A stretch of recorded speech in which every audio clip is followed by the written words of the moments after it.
ujian, cobaan, dan proses itu tidak akan berkuasa. Bahasa perang kamu tidak akan berkuasa kalau kamu tidak mengalami proses, ujian, dan cobaan.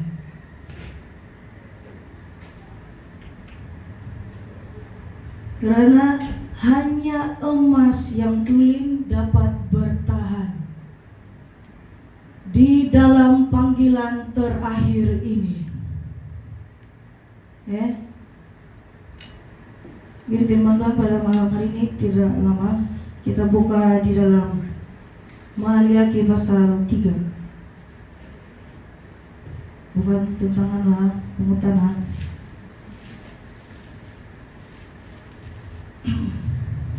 Ayat 10. Asal dengar Maliaki terus, inilah ini.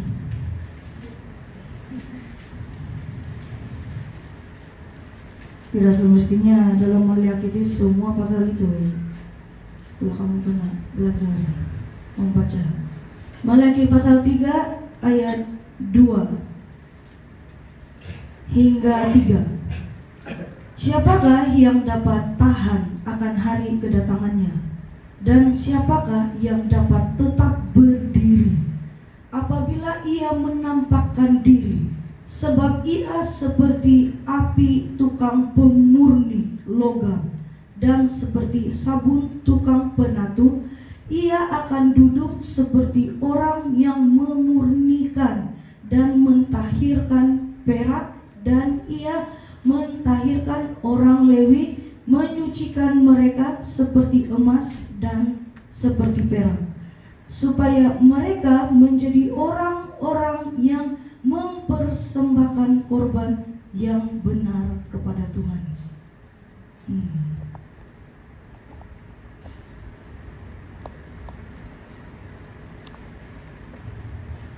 Sekarang semua kita mengalami bermacam-macam masalah dalam kehidupan kita. Sebab kedatangan Tuhan sudah sangat singkat. Kalau kita ikut kiraan alam, mungkin tinggal beberapa jam lagi mungkin. Sebab sudah sangat-sangat singkat. Banyak sudah penglihatan yang Tuhan Yesus bilang begini sama jemaat, sama budak, sama orang-orang tua, dewasa, remaja. Kalau kamu tengok di dalam sosial media, kalau kamu kamu punya sosial media untuk Tuhan, itu banyak penglihatan. Tapi kamu perlu tapis. Bukan semua penglihatan itu betul. Ya. Kita sekarang berada dalam zaman-zaman sukar, di mana kita akan terus-menerus diproses, diuji, dimurnikan. Maksudnya mentahirkan tuh maksudnya dikasih suci, dikasih bersih. Tuhan mau kasih bersih semua kita yang di sini. Kita sekarang sedang dalam proses. Itulah, jangan kamu heran, terus kita mendadak sekarang menabur. Sebab kita mau dibersihkan betul-betul sampai kamu menjadi emas yang tulen. Kita mau jadi emas tulen.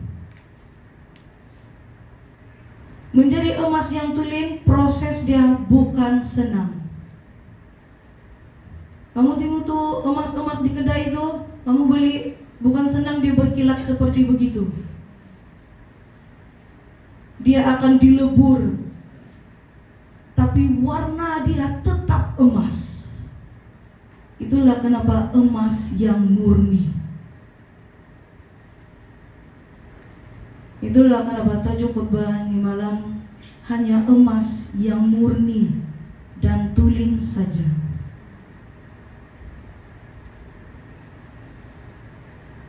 Ingat, pembahagian puak demi puak, darat, udara, laut itu belum selesai.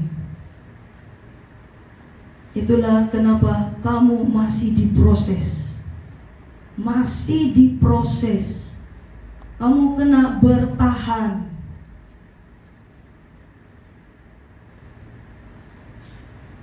Buku penyaringan, buku nama, kitab penyaringan itu sedang sesiapa nama yang ada dalam buku kitab penyaringan, semua kita ada di sini. Semua nama sedang disaring. Adakah kamu emas tulin ataupun tidak? Karena ini bukanlah soal pengetahuan tentang keagamaan. Ini bukan tentang kamu Kristen, saya begini, kau orang seberang, saya orang begini. Ini bukan tentang soal kau agama apa. Tapi ini adalah soal peperangan dalam rohani. Tempat ini dimiliki oleh laskar dan prajurit Tuhan. Pintu alam sudah dibuka di tempat ini. Sudah dibuka di tempat ini. Banyak sudah makhluk. Bukan manusia saja tahu, roh jahat, malaikat Tuhan pun sudah tahu tempat ini. Tempat ini dikenali sebagai medan peperangan. Dan setiap mereka yang beribadah di tempat ini menjadi ancaman bagi makhluk roh jahat itu. Itulah kenapa bila setiap kita mendoakan dan roh jahat itu berkata begini, dia melemahkan semangat kamu, sebab dia tidak mau kamu menjadi emas yang tulen. Kamu kena tangkap di dalam alam roh. Kenapa dia ugut? Kenapa dia ancam? Kenapa dia dakwa? Sebab dia tidak mau kamu selamat. Sebab dia tahu bila kamu meneruskan sesuatu yang menyenangkan hati Yeshua HaMashiach, kamu akan menemukan keselamatan. Jadi dia tidak mau kamu diselamatkan. Dia tidak mau kamu menjadi emas yang tulen. Itulah kenapa dia sentiasa mendakwa terus begini. Dia melemahkan iman percaya kamu, semangat kamu sebagai laskar dan prajurit Tuhan.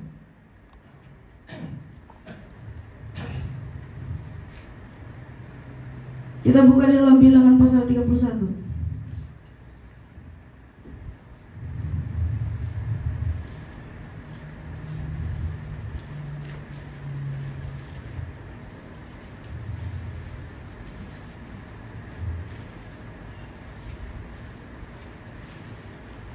Ayat 22.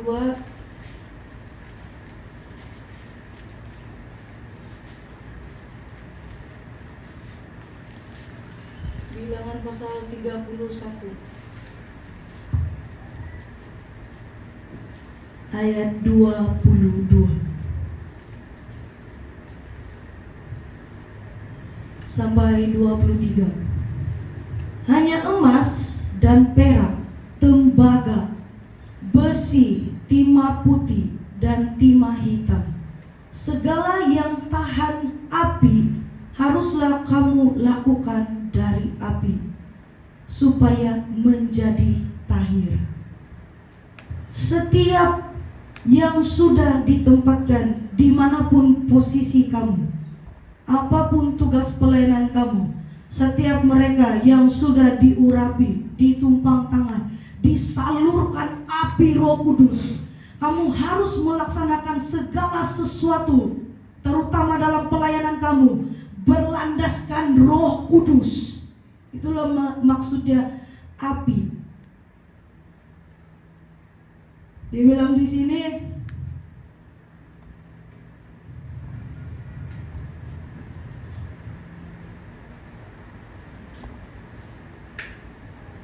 haruslah kamu lalukan dari api supaya menjadi tahir.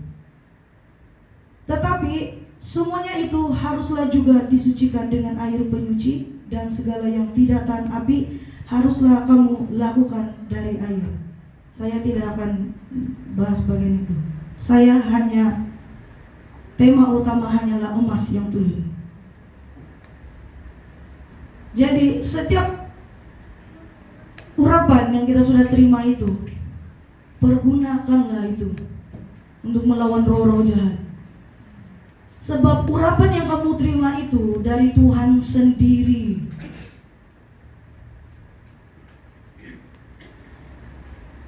Bila kamu menggunakan urapan itu, kamu yakin urapan itu ada dalam badan kamu, dan bila kamu mengusir, kamu berdoa, atau kamu mengimani sesuatu pemberian kamu, apa yang kamu lakukan, Tuhan sedang memproses kamu untuk menjadi emas yang tuli. Kamu sedang ditahirkan oleh Tuhan sendiri, supaya apapun perbuatan yang kamu lakukan itu tidak lari daripada pimpinan Roh Kudus. Karena di dalam alam sorga itu tidak ada kaitan dengan daging. Semuanya berlandaskan pimpinan Roh Kudus. Semuanya hanya api Tuhan saja. Karena hanya emas yang tulen saja dapat mampu bertahan di dalam panggilan terakhir ini. Panggilan terakhir ini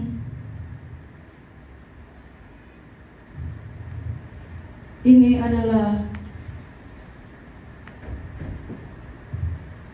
bagi mereka yang tidak biasa bayar harga, tidak biasa diproses, tidak biasa mengalami pengujian cobaan. Di dalam urapan yang kamu sudah pikul itu, kamu akan merasa berat. Tapi bertahan, sebab inilah panggilan terakhir. Seperti yang saya katakan, Tuhan sedang mengumpul. Tuhan sedang mengumpul.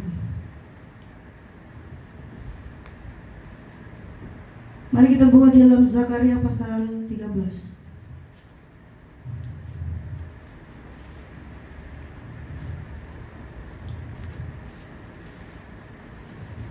Zakaria pasal 13.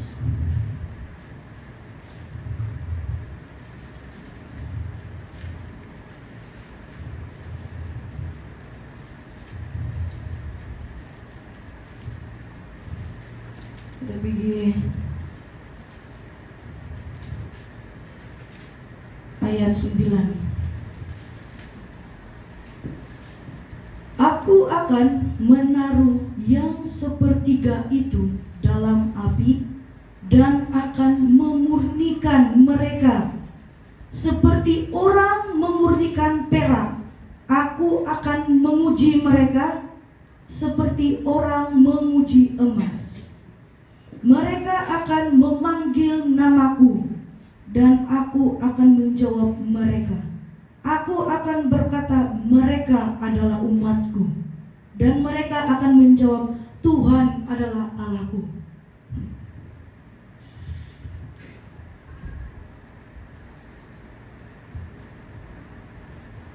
Panglima perang kita, Tuhan Yesus Kristus. Kita adalah anak-anaknya. Tuhan itu adalah Bapa. Bapa kita. Kita adalah anak. Kapan pula kamu tidak mau berperang untuk Tuhan?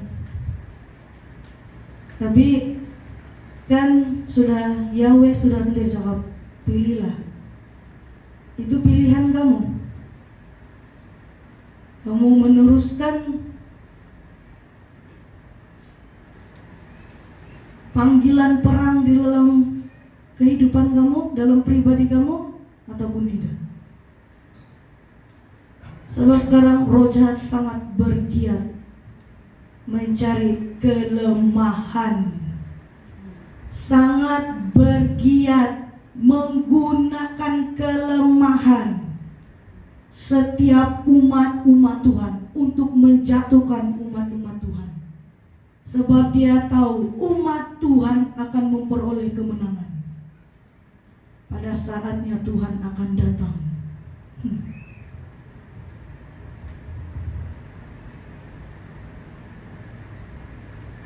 Sekarang bumi sangat teruk.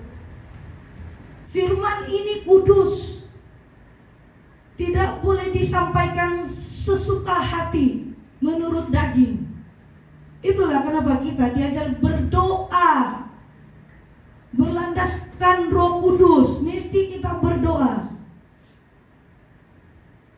Bila kau petik-petik saja nih firman Tuhan untuk memuaskan keinginan daging, pendengaran kita, mulut kita, yang kita berada dalam pihak kebenaran, pihak yang betul, tapi sebenarnya salah, roh jahat sudah campur tangan di sana.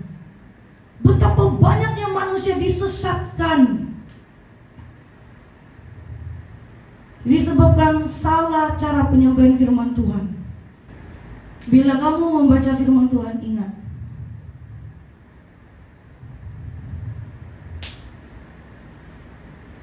baca menurut pimpinan Roh Kudus dalam hati kamu. Jangan kamu baca macam buku cerita. Itu tidak akan berkuasa tuh.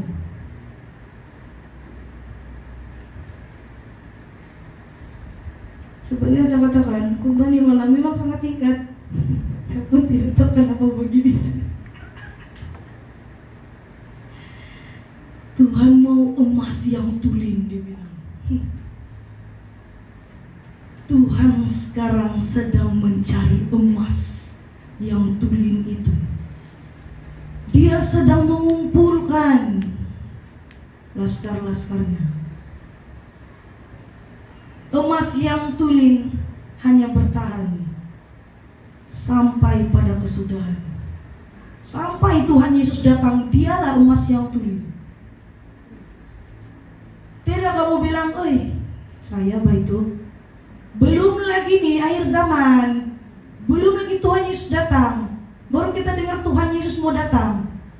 Sudah api pengurapan dalam api kamu, ada yang mau hilang, ada yang merudung, ada yang sudah ditenggelam lumpur.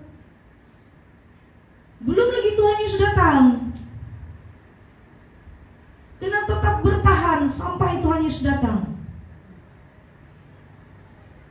Belum cukup jemaat Tuhan, Tuhan Yesus masih proses kita nih, masih lagi. Proses yang kita alami, ujian yang kita alami pada saat ini, waktu ini, belum sampai ke tahap yang Tuhan kehendaki untuk melangkah ke gedung yang besar. Belum cukup jemaat Tuhan.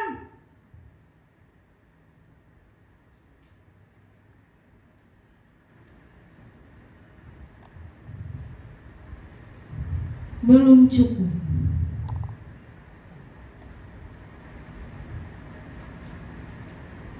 Sepertinya pada waktu saya firman ini dikasih bagi sama saya, adik saya ada di bilik, si Nana. Jadi saya bilang, nak, tidak boleh saya tukar. Ini juga Tuhan Yesus suruh saya. Ini juga saya bilang, pendekkah, panjangkah, ini harus tetap dikasih sampai. Kamu harus ingat tuh firman Tuhan, simpan dalam hati. Hanya emas yang tulen yang Tuhan akan pilih. Tidak akan ada penipuan. Itulah kenapa kita semua diproses. Sebab kita tidak boleh menipu Tuhan. Jadi semua harus tetap bertahan dalam proses ini. Belum cukup jemaat Tuhan, peperangan belum selesai. Setiap kali saya duduk di meja, saya merenung firman Tuhan, saya baca Alkitab, setiap kalilah itu suara datang di hati saya. Dia bilang peperangan belum selesai. Belum selesai. Jangan kamu bilang sudah selesai. Keadaan yang begini nih, tenang-tenang begini, disinilah dia akan berusaha mencari celah. Kamu tidak tahu teknik dia. Dia akan mencari celah, jemaat Tuhan, dan kamu relax. Tidak ada sistem relax kalau mau masuk surga. Kan kita sudah baca tadi, emas itu dimurnikan, diproses sampai dia betul-betul dibentuk menjadi emas yang berkilau-kilauan.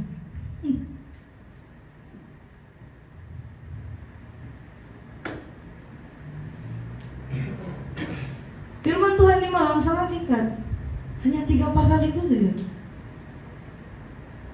Kamu balik rumah, kamu renungkanlah, belajarlah merenung firman Tuhan. Sudah banyak firman-Ku diberitakan, dia bilang, di tempat ini. Dari sejak dahulu lagi. Firman itu sudah sangat jelas.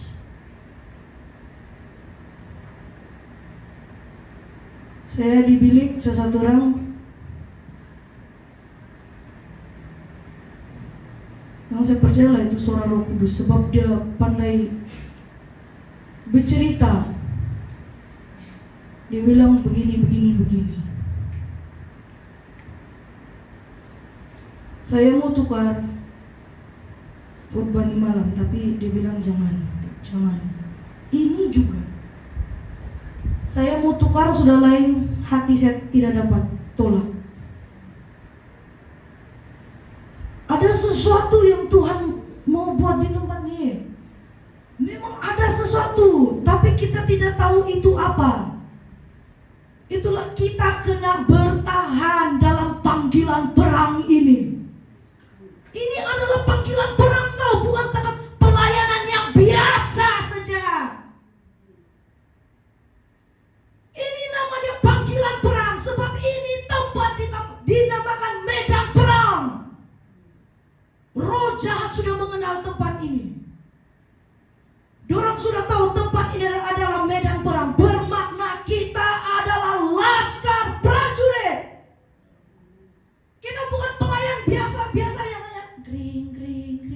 Haleluya. Serius jemaat Tuhan, kamu melayani serius.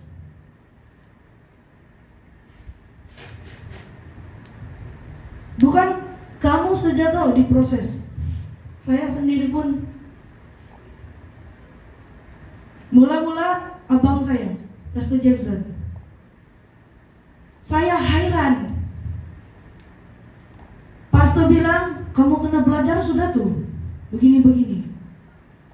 Dia bilang, dia cakap sama Pastor Jefferson. Kalau sama si Yorong tuh dia bilang, dia cakap si Yorong. Saya bilang, tapi masa tuh belum waktu dia. Jadi saya pun relax lah. Saya pikir jauh lagi. Kan kita biasa dengar pimpinan Roh Kudus. Kan kita punya pemimpin adalah Tuhan. Jadi abang saya pun terkejut. Tiba-tiba dia terus diproses terus meledak. Seperti yang tidak mampu sudah. Bukan lagi tidak mampu. Kami di rumah saja tahu. Secara meledak seperti tebus. Ini kau tebus. Bukan sedang tahu jemaat Tuhan. Kamu hanya jasmani saja. Belum dalam alam roh. Berjalan dalam alam roh itu berbeza. Setahu kamu jemaat Tuhan, berbeza. Sangat berbeza dengan menggunakan kepintaran, kepandaian kamu. jauh berbeza jemaat Tuhan. Dia bilang, Pastor Jason bilang, macam mana nih En? Buat saja Banom, saya bilang. Nah, saya belum masa itu saya belum disuruh. Saya bilang, syukur puji Tuhan, saya bilang. Sampai saya jawab syukur puji Tuhan. Saya pikir jauh lagi yang saya kena suruh. Banyak kan tuh. Jadi saya pun relax lagi lah, sebab belum lagi masakan. Jadi Pastor Jason, para habis sudah, gimana nih? Para habis dia kasih macam mana nih? Kau Len, saya tidak tahu dong. Kan diproses kan? Tapi terus mendadak kepada spiritual.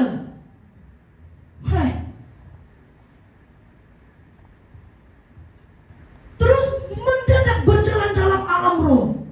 Sebab kalau kau berdiri di depan, ada tabut lagi. Masa itu belum ada tabut, tapi urapan Tuhan sudah berganda.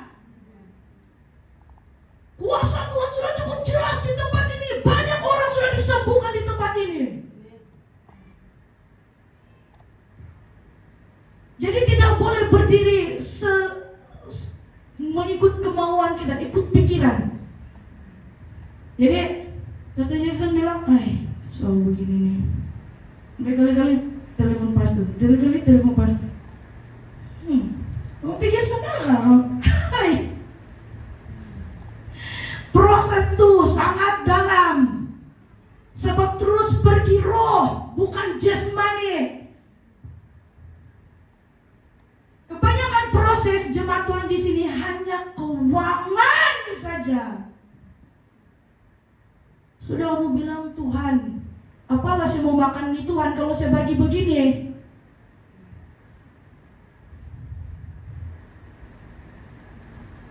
Beriman jemaat Tuhan, beriman. Itulah kenapa dari dulu kamu diajar untuk beriman.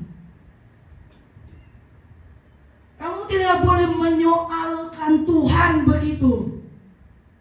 Kamu mau jadi prajurit Laskar Tuhan, kamu tidak boleh menyoalkan Tuhan begitu.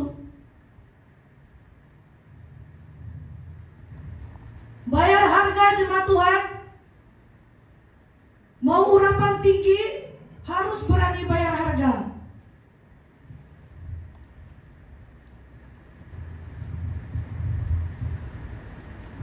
Ya jemaat Tuhan, hanya emas yang tuli. Dia ngasih ingat lagi saya balik, emas yang tuli saja.